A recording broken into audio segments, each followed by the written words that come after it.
The red dust of Kepler 442b swirled around the three figures as they walked across the barren landscape. Dr. Zara Vex adjusted her breathing mask and checked her scanner once more.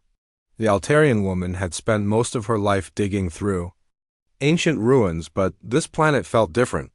Something was calling to her from beneath the surface. "The readings are getting stronger," she said into her comm unit. Her voice carried the melodic tone common to her species, but there was excitement in it that her companions had never heard before. Behind her, Kethmore nodded his large head. The Centauri linguist was tall and thin, with pale blue skin that seemed to glow in the alien sunlight. He had worked with Zara for 5 years, translating the dead languages of forgotten civilizations. "The energy signature is unlike anything we have seen before," he said in his careful, measured way of speaking. The third member of their team was much smaller than the others. Jix Kala was a human graduate student who had joined the expedition as a research assistant. At 24, she was young for such important work, but she had shown a talent for understanding alien technology that impressed even the senior researchers. The other species in the Galactic Archaeological Consortium often looked down on humans as newcomers to space, but Jix had proven herself useful. "How deep do you think it goes?" Jix asked, pointing her own scanner toward the ground. The device showed a massive structure buried far below the surface, much larger than anything they had expected to find. "At least 3 kilometers down," Zara replied. "Maybe more. This is not just a building. It looks like an entire complex." The team had been on Kepler 442b for 2 weeks, following reports of unusual energy readings detected by deep space probes. The planet had no intelligent life, no cities, no signs that anyone had ever lived there. But the scans showed something. Artificial buried deep beneath the red soil and rock dot, they set up their digging equipment at the strongest point of the energy signature. The machines worked quickly, cutting through layers of sediment that had built up over millions of years. As they dug deeper, the readings on their scanners grew stronger and more complex. "There are multiple structures down there," Kethmore observed, studying the data on his tablet. "They are connected by what looks like corridors or tunnels. This is not just one building, it is a whole underground city." On the third day of digging, their machines hit something hard. The drill stopped, unable to cut through whatever lay beneath. Zara ordered the team to clear away the remaining dirt by hand, working carefully to avoid damaging whatever they had found. What they uncovered took their breath away. A smooth, crystalline surface reflected the light from their work lamps. The material was unlike anything in their databases, seeming to shift and flow like liquid while remaining solid to the touch. "It is some kind of advanced crystal technology," Jix said, running her gloved hand over the surface. "But the energy patterns are incredible. It is like the whole structure is still alive." They found an opening in the crystalline wall, a doorway that seemed to recognize their presence. As they approached, panels of light began to glow along the entrance, forming patterns that hurt to look at directly. "Should we go inside?" Jix asked. Zara hesitated. Standard procedure was to study the exterior first, to make sure the structure was safe before entering. But the energy readings were so strong, so complex, that she knew they had found something extraordinary. "We go in together," she decided. "Stay close and keep your scanners running. If anything seems dangerous, we leave immediately." The interior of the structure was even more amazing than the outside. The walls were covered in crystalline formations that pulsed with soft blue light. The air was clean and breathable, somehow maintained by systems that had been running for an unknown length of time. They walked through corridors that seemed to stretch forever, their footsteps echoing in the vast space. The architecture was beautiful but alien, with flowing curves and impossible angles that made their eyes water if they looked too long. "The style is completely unknown," Kethmore said, making notes on his tablet. "It does not match any civilization in our records. The builders were clearly very advanced, but the design principles are unlike anything we have studied." They came to a large chamber filled with what looked like data storage devices. Thousands of crystalline formations lined the walls, each one containing swirling patterns of light. In the center of the room stood a massive structure that hummed with power. "This looks like a library," Vic said, approaching one of the crystal formations. "Or maybe a computer system. The data density is incredible."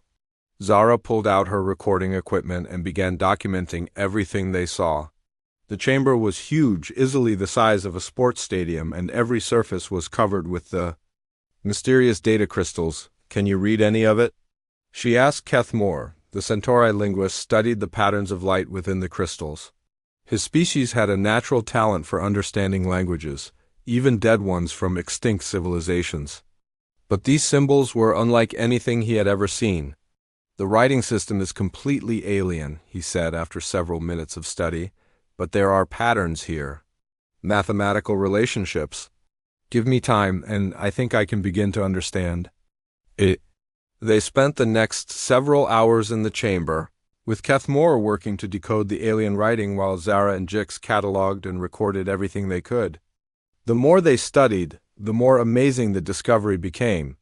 "These are not just random records," Keth Moore announced after analyzing dozens of the data crystals. "They are organized. Historical records, scientific data, star charts.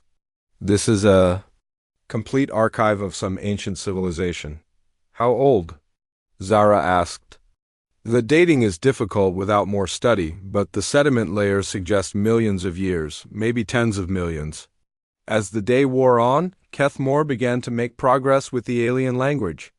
The symbols started to make sense, revealing information that grew more shocking with each translation.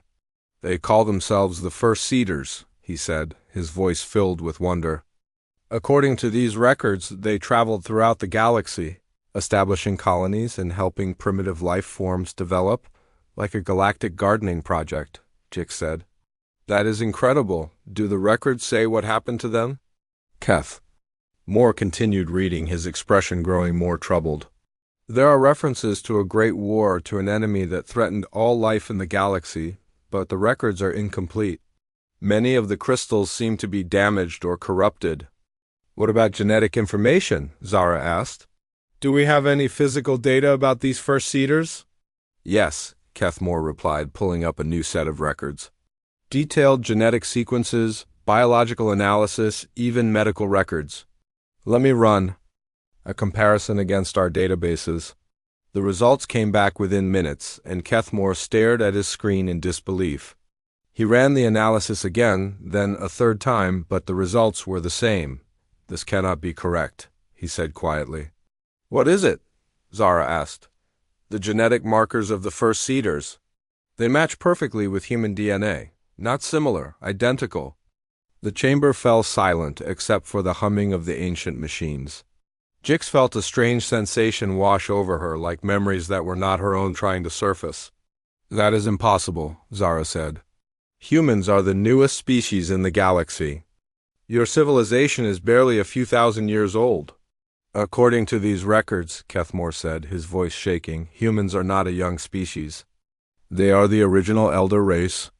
Earth is listed as the central hub of the First Seeder civilization." Jix placed her hand on one of the data crystals and felt a surge of energy flow through her. For a moment, she could almost understand the alien symbols without translation, could almost remember things that had happened long before she was born. "We need to get back to the research station," Zara said. "The Galactic Council needs to know about this immediately."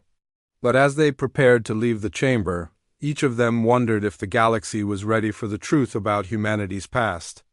The discovery would change everything, and change was never easy for civilizations that had grown comfortable with the way things were. The First Seeders had been forgotten for millions of years. Now their descendants were about to remember who they really were. The research station Nexus 7 orbited the gas giant Helios Prime like a small metal moon. Inside the station, tensions ran high as news of the discovery spread through the scientific community. Dr. Zara Vex sat in her office, staring at the reports that had been flooding in from across the galaxy. "The Galactic Council is not happy," she told Keth Moore as he entered her office. The Centauri linguist looked tired. He had been working for 3 days straight, translating more of the ancient records. They want us to stop our research, Kethmore said, settling into a chair. Ambassador Vel Vex of the Dracorian Empire sent a message this morning. He says our findings are dangerous and should be sealed away. Zara nodded grimly. She had received similar messages from several other species representatives. The idea that humans were the original elder race threatened everything the galaxy believed about itself. What about the humans? She asked. What do they say? That is the strange part, Kethmore replied. The human government seems as surprised as everyone else. They are sending ships to investigate, but they claim to have no knowledge of this ancient civilization. Down in the main laboratory, Jix Kala stood before a display showing the translated records from the Crystal Archive. Ever since returning from Kepler 442b, she had been experiencing strange dreams and visions. Images of star systems she had never seen, memories of events that happened millions of years ago. The headaches are getting worse, she told Dr. Vex when the older woman came to check on her. Maybe you should rest, Zara suggested. You have been working too hard. It is not that kind of headache, Jix said. It feels like something is trying to wake up inside my mind. Ever since we found that archive, I keep having dreams about places I have never been. And the crystals, they seem to respond to me differently than they do to you or Kethmore. It was true. When Jix touched the data crystals they had brought back from the planet, they glowed brighter. Ancient systems that had remained dormant for millions of years suddenly activated in her presence. Control panels lit up, sealed chambers opened, and the station's computers began detecting energy signatures they had never seen before. Perhaps it is some kind of genetic memory, Zara said. If humans really are descended from the first seeders, maybe your DNA carries information from your ancestors. The conversation was interrupted by an announcement over the station's communication system. All personnel to the main docking bay. We have visitors. In the docking bay, a sleek human ship was settling onto the landing platform. The vessel was larger than most human ships, with lines that seemed somehow familiar to Jix, though she could not remember where she had seen such a design before. The airlock opened and a tall man in a military uniform stepped out. He was followed by a small team of human soldiers and scientists. The man approached Dr. Vex with confident steps. Dr. Vex, I am Commander Rex Thorne of the UES Meridian, he said. I am here on behalf of Human Space Command to secure the artifacts. You discovered, secure them? Zara asked. These are scientific discoveries. They belong to the galactic community. I am afraid that is not possible, Rex replied. The artifacts are of human origin. Our government has decided they fall under our jurisdiction. Kethmore stepped forward. Commander, with respect, these artifacts are millions of years old. They predate your current civilization by an enormous margin. Rex smiled, but there was something strange in his expression. Actually, they may be older than we thought, but they are still ours. As the humans began examining the crystals and equipment, something unusual happened. The ancient technology responded to their presence even more strongly than it had to Jix. Control panels throughout the station began activating, and systems that had been dormant for ages suddenly came online. What is happening? Zara asked, watching as her equipment began displaying readings she had never seen before. I think the technology recognizes us, Rex said quietly. It knows we are here. Over the next few hours, more humans arrived at the station. Scientists, military personnel, and researchers from Earth's various colonies. Each new arrival seemed to trigger additional responses from the ancient systems. Jix found herself drawn to Rex Thorne. There was something about him that seemed familiar, though she was certain they had never met. When she finally worked up the courage to speak to him, she discovered why. You are having the dreams too, she said. It was not a question. Rex nodded. Since I was a child. Images of star systems, ancient ships, battles against something dark and terrible. I always thought they were just nightmares. But they are not. Nightmares, Jix said. They are memories. Genetic memories passed down through millions of years. That is impossible, Rex said. But his voice lacked conviction. Dr. Vex and her team watched in amazement as the human visitors began interacting with the ancient technology as if they had been trained to use it. Complex control systems that had baffled the alien scientists for weeks became simple for humans to operate. It is like they have instructions written in their DNA, Kethmore observed. The technology is responding to something in their genetic code. The situation became more complicated when representatives from other species began arriving at the station. The Dracorian Empire sent a fleet of warships, claiming they were there to protect the galaxy from potentially dangerous human technology.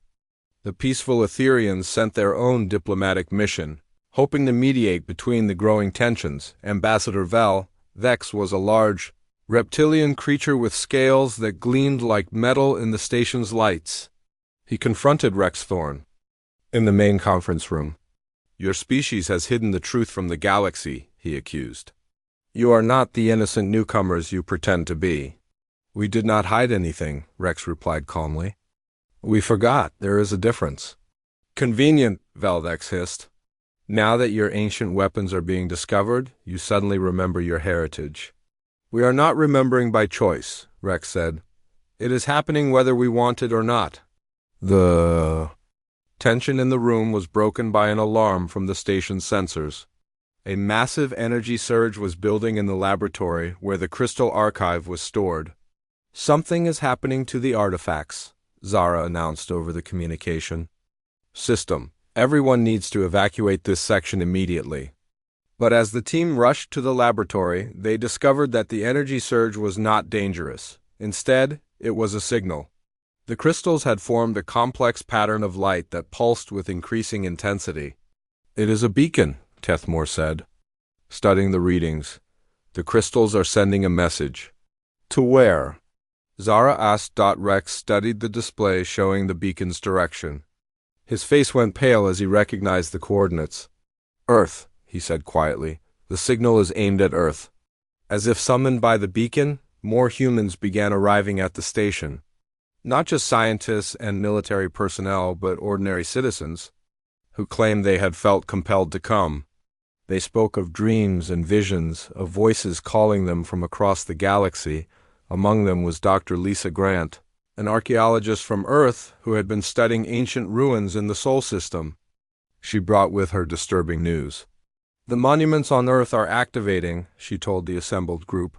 "The pyramids, Stonehenge, underwater structures in the Pacific Ocean, they are all responding to something. Energy readings are off the charts." "What kind of monuments?" Jix asked. "We always thought they were built by ancient human civilizations," Lisa explained. "But now we are finding technology inside them that is millions of years old. The same crystal technology you discovered on Kepler 442b. The implications were staggering. If ancient human technology was hidden on Earth itself, then the planet was not just the birthplace of humanity, but the center of the first Cedar civilization. "The beacon is calling them home," Rex said, watching as more ships arrived. "At the station. It is waking up humans across the galaxy." "Waking them up to what?" Zara asked. "To remember who we really are," Rex replied, "and to prepare for what is coming." As if to emphasize his point, the station's long-range sensors detected something. At the edge of the solar system, large objects were moving in the outer darkness, approaching from the direction of intergalactic space. "What are those?" Jix asked, studying the sensor readings. Rex studied the display and his expression grew grim. "I think," he said slowly, "they are the reason the first Cedars went into hiding in the first place." The beacon continued to pulse, sending its message across the galaxy. And somewhere in the darkness between stars, ancient enemies stirred in response to the call. The beacon signal reached Earth 3 days after it was first activated. Dr. Lisa Grant stood in the shadow of the Great Pyramid of Giza, watching in amazement as the ancient structure began to glow with an inner light. The limestone blocks that had stood for thousands of years were revealing their true nature. "The readings are incredible," she told her research team through her communication device. "The pyramid is not just stone. There is some kind of crystal matrix running through the entire structure. Similar reports were coming in from around the world. Stonehenge had begun emitting a low humming sound that could be heard for miles. The underwater ruins near Japan were glowing so brightly that they could be seen from space. Even the mysterious lines in Peru were showing energy signatures that defied explanation. It is like the whole planet is waking up, Lisa said to herself as she watched the pyramid's light grow brighter. In space, Captain Jake Morrison commanded the UES Defiant as it approached a series of massive objects that had suddenly appeared. In Earth's asteroid belt, the structures were enormous, easily the size of small moons, and they had been completely invisible until the beacon activated. "How did we miss these?" asked Lieutenant Carol Price, the ship's science officer. "They are huge. They were hidden somehow," Jake replied, studying the sensor readings, cloaked or disguised. "But the beacon signal has revealed them." The structures were clearly artificial, built from the same crystal technology that had been found on Kepler 442b.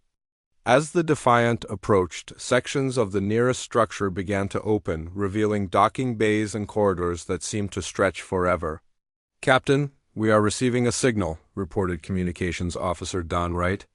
"It is coming from inside the structure." "Put it through," Jake ordered.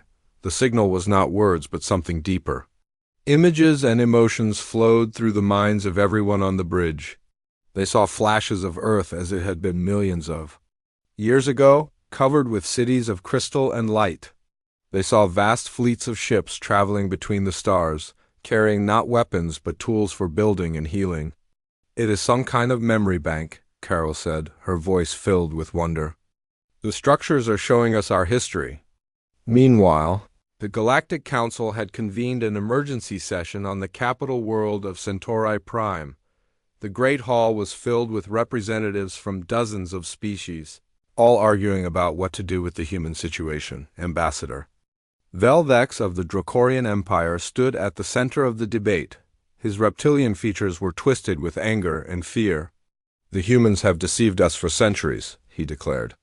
"They have hidden their true nature while we welcome them into our community."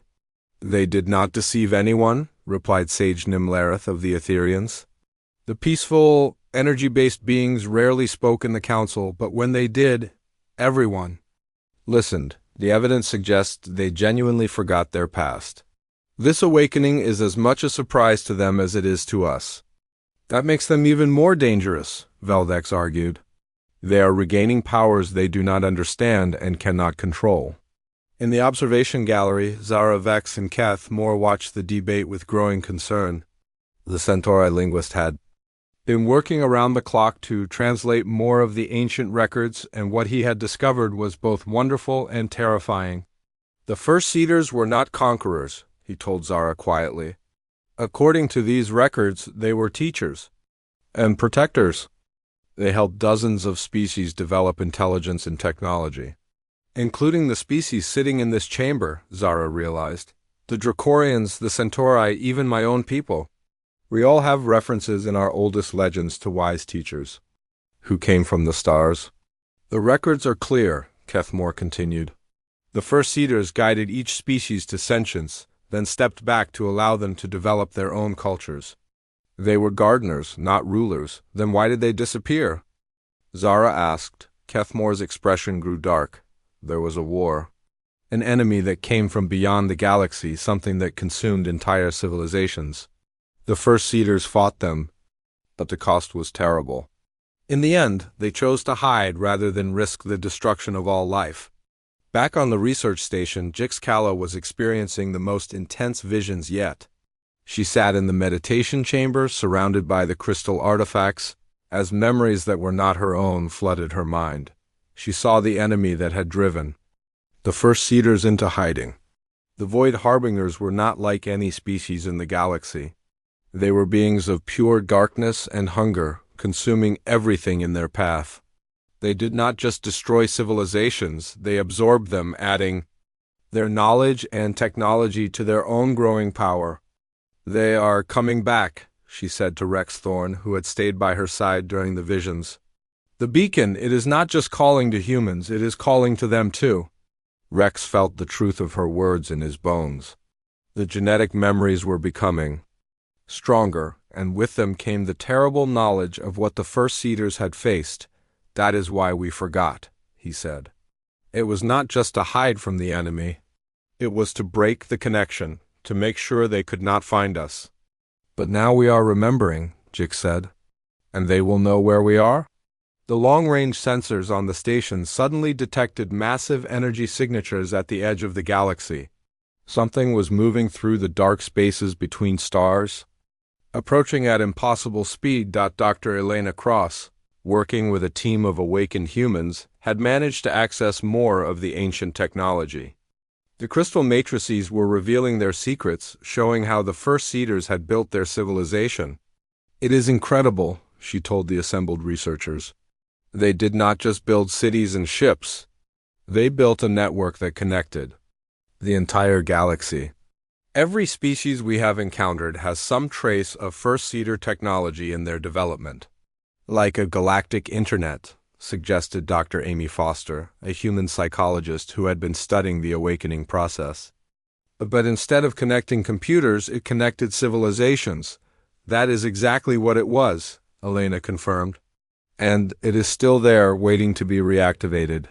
The implications were staggering. If the network could be restored, it would revolutionize communication and transportation across the galaxy. But it would also reveal the location of every inhabited world to anyone who could access it on Luna.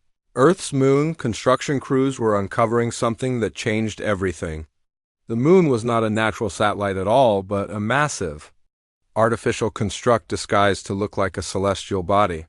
The entire core is hollow, reported site manager Paul Kelly. It is filled with structures that look like shipyards and manufacturing facilities. There are thousands of ships in perfect preservation. The ships were unlike anything in the current galactic fleet. They were beautiful, organic-looking vessels that seemed to grow rather than being built. And they were armed with weapons that made current military technology look like toys.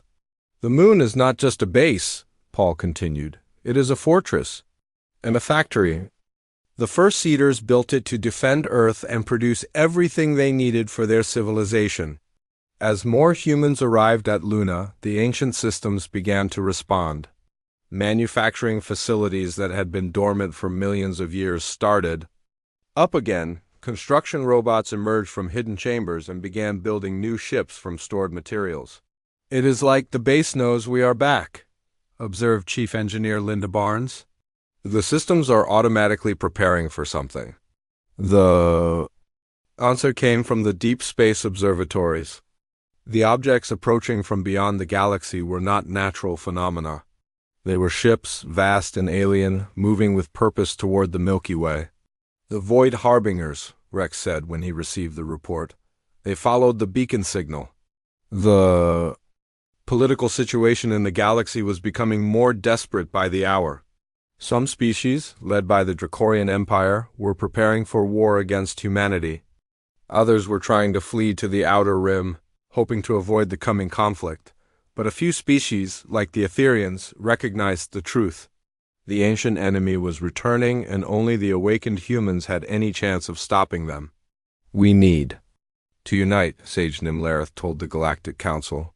The first seeders protected us once. Now we must help their descendants protect us again. Or we could eliminate the threat at its source, Valvex argued.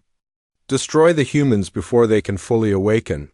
You would doom us all, Nimlareth replied. The enemy is already coming. Without the humans, we have no defense. The debate raged on, but time was running out.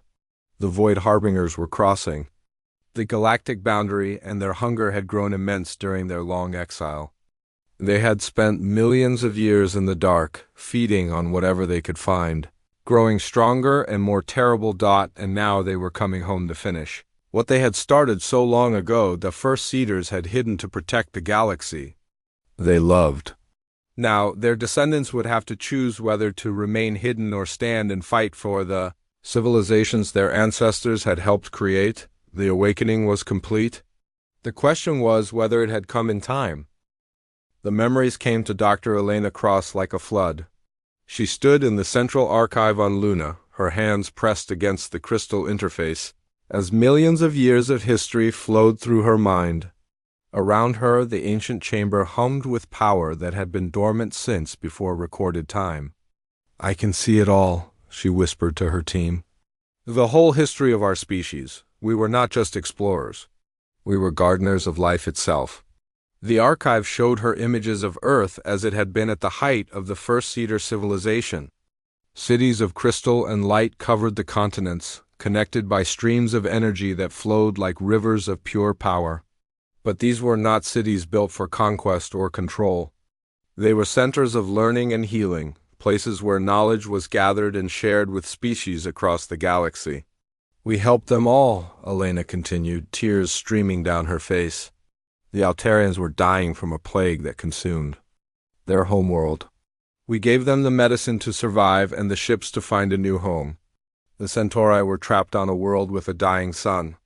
We taught them how to build the great generation ships that carried them to safety." Captain Jake Morrison received the transmission from Luna while his ship explored the massive structure in the asteroid belt. The artificial moon was even larger than Earth itself, its interior filled with shipyards and manufacturing facilities that stretched beyond the horizon. "Captain, you need to see this," called Lieutenant Carol Price from the main hangar bay. "The ships in here, they are not just preserved. They are ready for flight." Jake joined his science officer in the vast space that could hold thousands of vessels. The ships were beautiful, their hulls flowing like water frozen in time. But as humans walked among them, the vessels began to respond. Lights flickered on, engines hummed to life, and access ramps lowered as if welcoming their crews home. "How many ships are there?" Jake asked. "We have counted over 10,000 so far," Carol replied, "and this is just one hangar. The structure has dozens of levels. The ships were more than just vehicles. They were extensions of the crystal network that connected the galaxy, capable of crossing vast distances in moments and communicating instantly across space. But more importantly, they were designed for construction and healing, not destruction." "Look at these weapon systems," said Chief Engineer Tom Bradley, studying one of the larger vessels. "They are not meant to kill. They can disable enemy ships without harming the crew or even heal damaged vessels." The first Cedars were not warriors, Jake realized. They were doctors and teachers on a galactic scale. Meanwhile, the political situation in the galaxy was falling apart. On Centauri Prime, the Galactic Council chamber had become a battlefield of words and accusations. Ambassador Vel Vex of the Dracorian Empire stood before a holographic display showing the approaching Void Harbinger fleet. "The enemy comes because of them," he declared, pointing at the human delegation. "If we surrender the humans to these creatures, perhaps they will leave the rest of us alone." "You speak of beings that consumed entire star systems?" replied Sage Nimlareth of the Etherians. "They do not negotiate. They do not show mercy, they only consume." Dr. Zara Vex had been granted permission to address the council. The Altarian archaeologist stood at the center of the great chamber, holding a crystal data core that contained some of the most important records from the First Cedar archive. "I have studied the history of dozens of civilizations," she began. "In every case we find the same pattern. A species develops intelligence, then suddenly makes great leaps in technology and culture. We always wondered why. Now we know." She activated the data core and holographic images filled the chamber. They showed the first Cedars working with primitive species across the galaxy, teaching them language, technology, and the arts of civilization. "They were your ancestors too," Zara said to the assembled delegates. "Not genetically, but culturally. Every species in this chamber owes its civilization to the guidance of the first Cedars." "That changes nothing," Veldex argued. "The humans hid the truth from us." "They hid the truth from themselves," Zara replied. "The records are clear. When the Void Harbingers first attacked, the first Cedars fought to protect all life in the galaxy. The war lasted for thousands of years and cost billions of lives. In the end, they chose to sacrifice their own civilization to save yours." The holographic display showed the final battle of the ancient war. Massive fleets clashed in the darkness between galaxies while the Void Harbingers consumed star systems like a plague of cosmic locusts. The First Seeders fought bravely, but they were losing. They could have fled, Zara continued. They had the technology to escape to other galaxies, but instead, they chose to hide their knowledge and their power, hoping the enemy would follow them into exile and leave the younger species alone. And it worked, added Keth Moore, who had joined the human delegation. For millions of years, the galaxy developed in peace while the Void Harbingers searched the dark spaces for their true enemy. On Earth, the awakening was spreading faster than anyone had expected. Dr. Lisa Grant stood in the control room beneath the Great Pyramid, watching as similar facilities came online around the world. The planet was revealing itself to be the command center of the ancient galactic network. The pyramid is just the tip of the iceberg, she reported to the Global Command Center. There are structures buried under every major landmass, all connected by energy conduits that run through the planet's core. Similar discoveries were being made on human colonies throughout local space. Every world that humans had settled contained hidden first-seeder technology, dormant installations that were now responding to their descendants' presence. It is like our ancestors prepared for this moment, observed Dr. Kevin Walsh from the Mars Research Station. They hid their technology where only humans would find it and programmed it to activate when we were ready. But the awakening came with a terrible price. As more humans remembered their heritage, they also remembered the enemy that had driven their ancestors into hiding. The Void Harbingers were not just destroyers. They were parasites that fed on life itself, growing stronger. With every civilization they consumed. Jix Kala sat in the meditation chamber on the research station, her mind connected to the crystal network. Through the ancient communication system, she could feel the approaching enemy like a cold wind from the void. They are different now, she told Rex Thorne. Millions of years of feeding in the dark have changed them. They are no longer just ships and weapons. They have become something else, something worse. What do you mean? Rex asked. They have absorbed the knowledge and technology of everything they have consumed, Jix explained. They know our weaknesses, our fears, our tactics. They have become the perfect enemy for every species they have ever faced. The first scout ships of the Void Harbinger fleet entered the galaxy near the rim worlds. The reports that came back were horrifying. Entire systems went dark within hours, their planets stripped of all life and energy. The enemy moved with a hunger that had grown immense during their long exile. They are heading for the core worlds, reported Admiral Kate Sullivan from her command ship at the edge of human space. At their current speed, they will reach Centauri Prime in less than 2 weeks. The Admiral was one of the first humans to fully embrace her awakened heritage. The memories of ancient fleet commanders flowed through her mind, giving her knowledge of tactics and strategies that had been forgotten for millions of years. We need to evacuate the outer colonies, she ordered, and prepare the defense grid. What defense grid? Asked her tactical officer, Commander Steve Parker. Kate smiled grimly. The one our ancestors built and hid throughout the galaxy. It is. Time to turn it on? Across human space, ancient installations began to reveal themselves. Defense platforms hidden in asteroid fields, weapons satellites disguised as space junk, and shield generators buried on seemingly empty worlds. The First Seeders had not just hidden their civilization. They had hidden their defenses as well. The network is incredible, reported Chief Engineer Linda Barnes from Luna. It covers the entire galaxy. Every major star system has some kind of defensive installation, all connected by the crystal communication grid. But even as the defenses came online, everyone knew they would not be enough. The Void Harbingers had grown too powerful during their exile. They had consumed the life force of entire galaxies in the dark spaces between the stars. We cannot win by fighting, Jix realized during one of her deeper visions. That is not what our ancestors intended. The defenses are meant to buy time, not win the war. Time for what? Rex asked. To remember the real weapon, Jix replied. The one thing the Void Harbingers cannot consume or corrupt. In the council chamber on Centauri Prime, the debate had reached a breaking point. Some species were preparing to flee to the outer rim, hoping to escape the approaching enemy. Others were readying their fleets for a final battle they knew they could not win. "There's another choice," Sage Nimlareth said quietly. "We can trust the humans to remember what their ancestors knew. We can stand together as the First Seeders intended." "And if they fail?" Velvex demanded. "Then we all fall." "Together," the Etherean replied, "as we would have fallen long ago if not for their sacrifice." The vote was close. Admiral Kate Sullivan stood on the bridge of the U's Guardian, watching as the combined fleets of the galaxy assembled near the core worlds.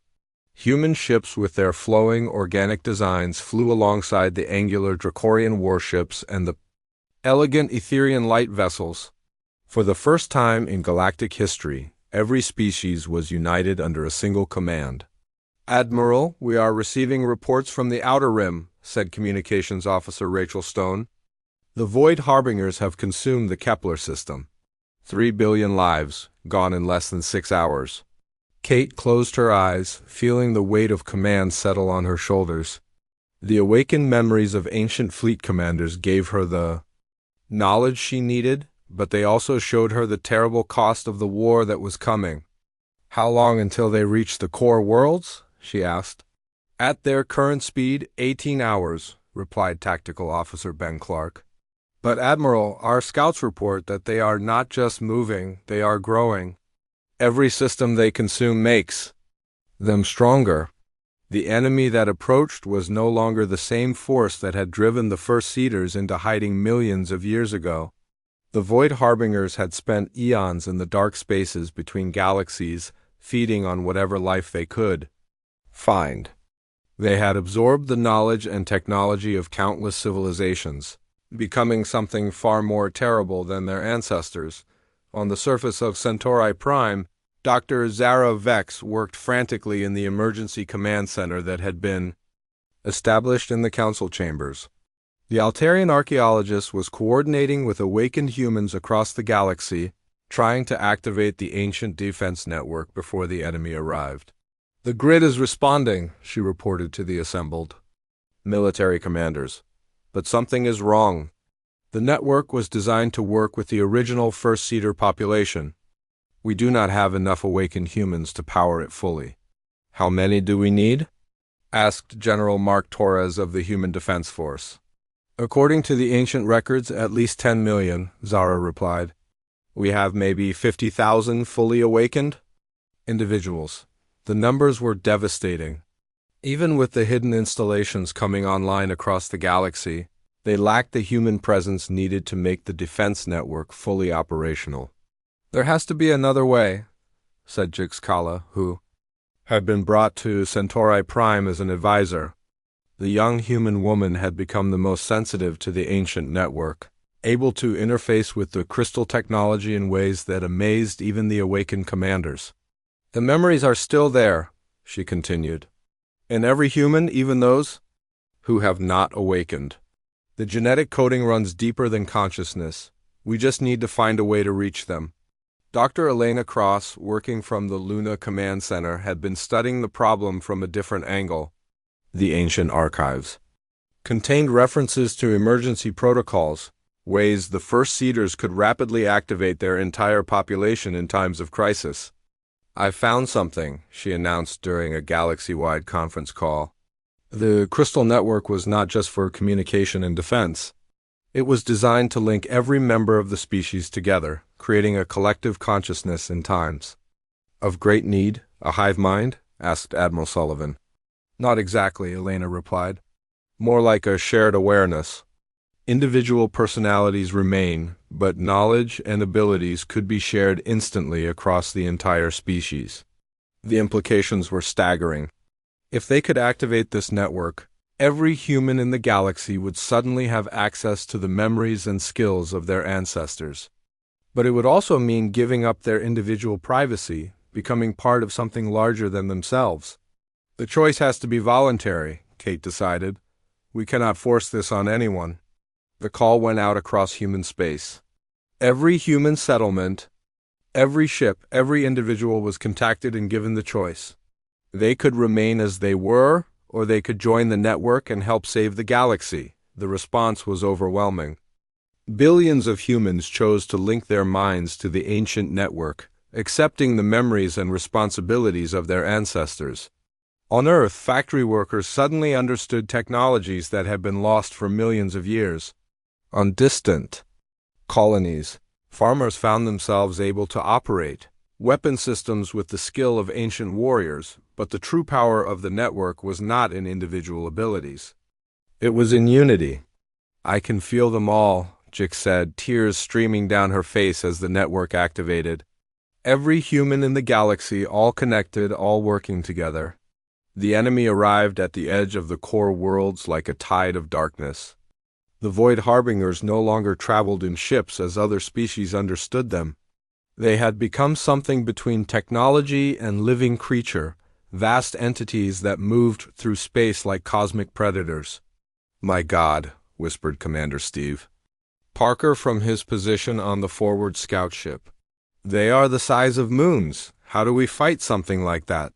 The first battle was a disaster.